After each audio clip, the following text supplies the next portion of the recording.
am really ready to take control of this property rather than having this property control us.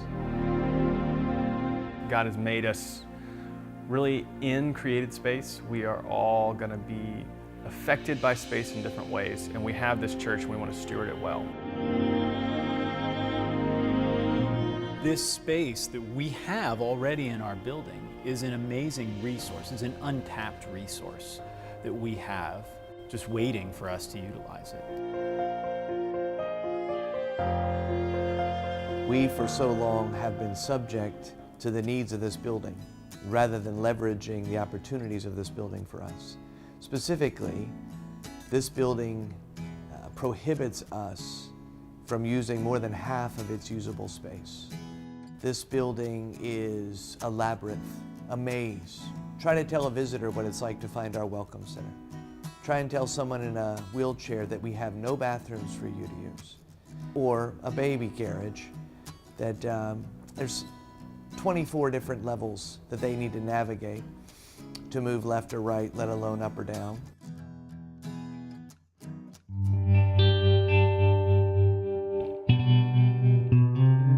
So this is a building for dreamers. It has so much potential. It has so much square footage, but we're only using a small piece of that. On a given Sunday on the week, there's a lot of the building that we can't even use.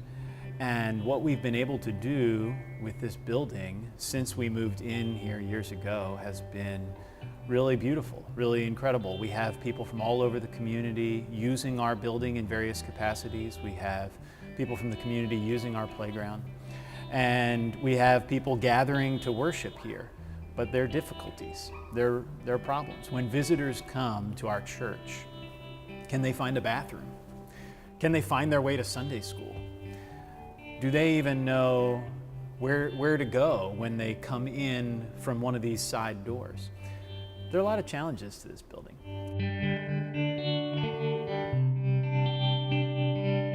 Well, one of the things that makes me excited about the capital campaign is the reality that God has made us really in created space. We are all going to be affected by space in different ways, and we have this church and we want to steward it well. And so what this offers is a chance to use the space for the mission that we're aiming for here. If we want to be a welcoming and safe community in which the Lord can be praised, which His gospel reaches all the corners of Norfolk, we need to find ways to have the building support that mission.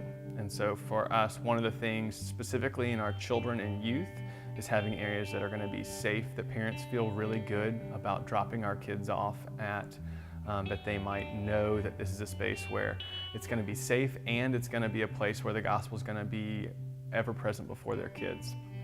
For the youth group, one of the things that we're really excited about is that it gives distinct attention to like our small group spaces.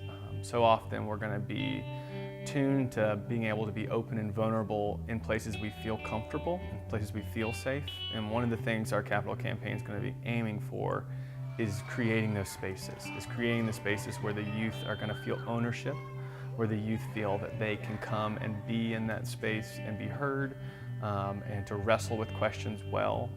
And so all of these things are going to be aiming towards how can our building serve the mission that we're aiming for.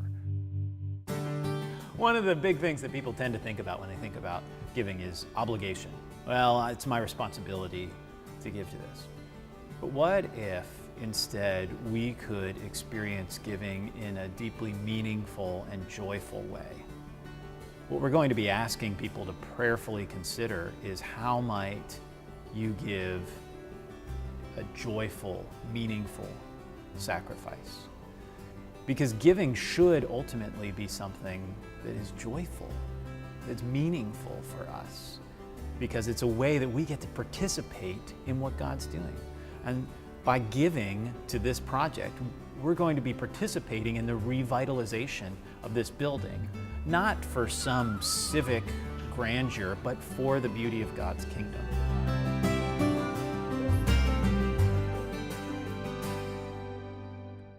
I think capital campaigns generally, fundraising specifically, leave a bad taste in most everyone's mouths. And they do so because more often than not, they're coercive or manipulative or guilt-inducing. And what we believe the gospel allows us to do is to ask people to share of their resources for God's people in the kingdom of God with hearts of gratitude, with hearts of joy. What if people were actually excited in our community about coming and using our building because it was so accessible, because it was so welcoming? That's the beauty of what we're dreaming about.